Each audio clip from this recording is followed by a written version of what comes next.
do the entire comic book production, managed it, and now we publish it. It's supposedly going to be pitched to Netflix or Amazon, one of the streaming companies, to turn into a series. And so we just did our Kickstarter, and hopefully that will continue to progress, and it has been. The comic book is actually, imagine Charlie's Angels and then Django Unchained combined, and it's about three daughters who look for their father Django, and takes place in 1918. They have run-ins with all sorts of nasty characters, even including the Ku Klux Klan. So and it's kind of there's elements of that Quentin Tarantino rewriting history element. Sorry, I'm repeating myself, but it's well written. I love how the comic book works, and it's drawn by Zach Atkinson, who's a great artist and friend of mine, and we're looking forward to getting it out on Kickstarter and distributing our comic books. Yeah, and then this one's one of my favorites, and it's called The Rescuer, and we're working on our fourth chapter, and it's about a kind of a superhero. We gotta have a superhero, but this guy's his heart's very vulnerable. I never liked a lot of the superheroes that seem to be two-dimensional. They never can get killed. He's more like Spider-Man, that he's more human and relatable. So we tried to do that, but we also tried to make sure it was current events.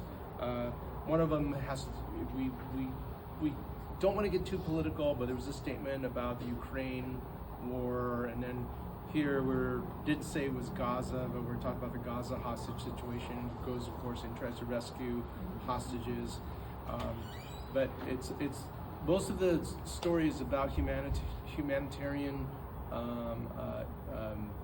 aspects of to rescue people, and what happens to people who are unsuccessful when they don't rescue someone. Like, imagine the fireman who tries to rescue people out of the building and they're dead already. So that kind of psychological trauma that can occur. So yeah, these are one of the favorites.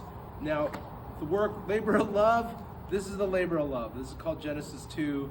It took me 3 years to finish this book, and there's a lot of reasons why it took 3 years, but mainly it was my first one that I've ever done. I worked with another artist named Christian Bowe, and let me tell you, doing a 130-page graphic novel can be a real burnout, and it's hard for the artist, and it's hard to keep things rolling along.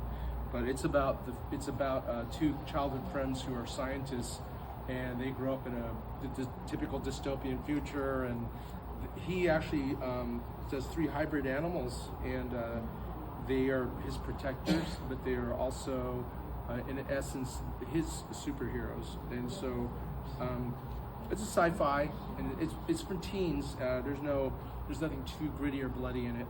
So I enjoyed writing this book, and I love the animal characters that Christian and I created. A fun thing to read. So yeah. So what was your role in creating these? In this one, I did the storyboards. Christian and I came up with the characters. I wrote most of the story. Christian did most of the art. So we kind of divided and conquered through the whole thing. But it was tough because we really didn't know what we were doing.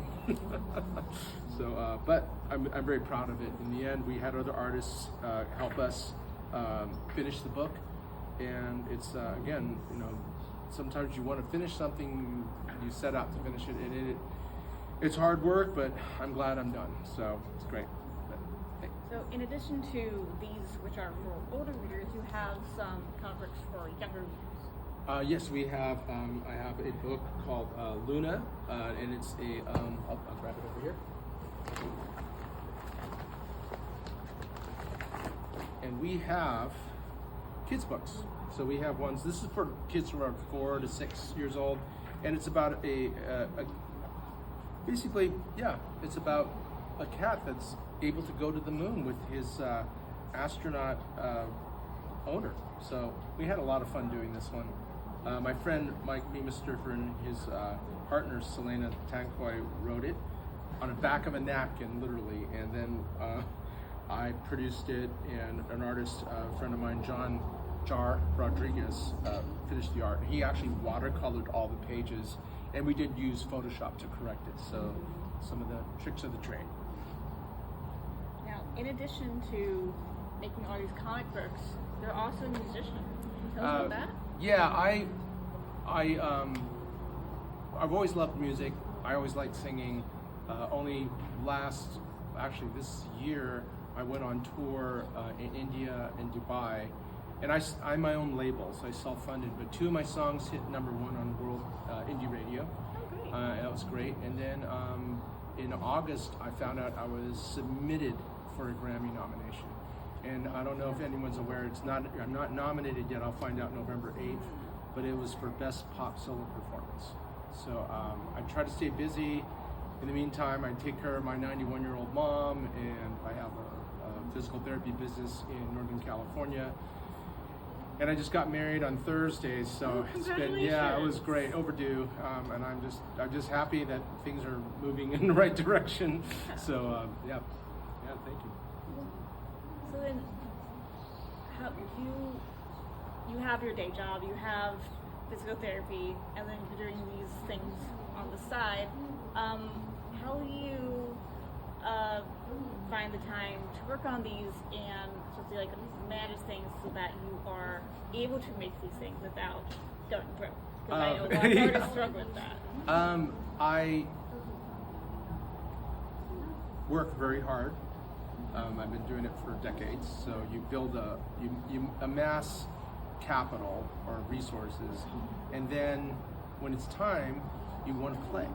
So I know I've worked hard, and now I'm playing hard. But the key to being able to do so many different things is also to delegate to the right people. And that's also an art in itself, because you could delegate to the wrong person, which I've done too. We've all made mistakes, and then learn from your mistakes and then keep pushing forward. So I have a lot of very mindful colleagues who are helping me in this endeavor. So yeah. Do you have any upcoming projects that you can tell us about? Trying to come up with a great way to do a smaller live show using animation, combining animation, all my cartoon characters, and me as a live performer. So I would have to choreograph whatever I'm doing to be able to interact with my cartoon characters. So I'm working on that. That's not going to happen for about a year. Great! I can't wait to see it. Thank you. Now, how can our viewers find out more about you and support your work? 2 ways. I mean, I have a website that's gen7creations.com or gen7comics.com. It's GEN7 and then comics or creations.com. You can also look me up at allenlingmusic.com, which is ALLENLING music.com. Thank you so much for talking to us, and I hope that our viewers go out and read your comics. I sure hope so. The comics are cool. Music is, we'll see what happens. November 8th, I'll find out whether I'm nominated for a Grammy or not. But either way, it was a good ride. So, thank you. Thank you.